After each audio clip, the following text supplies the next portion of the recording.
माजी आमदार भीमराव धोंडेंना ब्लॅकमेलिंग करण्यात आलंय। तर बलात्काराच्या गुन्ह्यात अडकवण्याची धमकी देण्यात आलेली आहे। त्यामुळे आताची मोठी अपडेट आहे। माजी आमदारांकडे 1 कोटींची खंडणी मागण्यात आलेली आहे। YouTube पत्रकार आणि 2 महिलांविरोधात गुन्हा दाखल झालाय। आष्टीचे माजी आमदार भीमराव धोंडेंना ब्लॅकमेलिंग करण्यात आलंय। बलात्काराच्या गुन्ह्यात अडकवण्याची धमकी देण्यात आली आहे।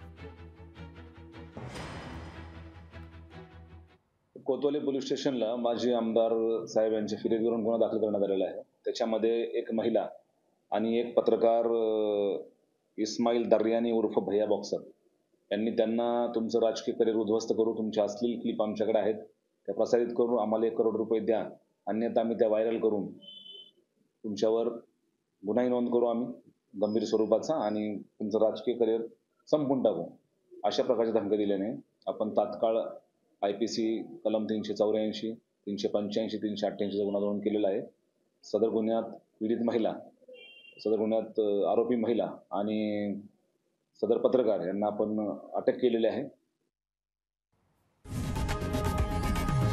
लोकशाही मराठी ऐका, पहा, जागरूक रहा।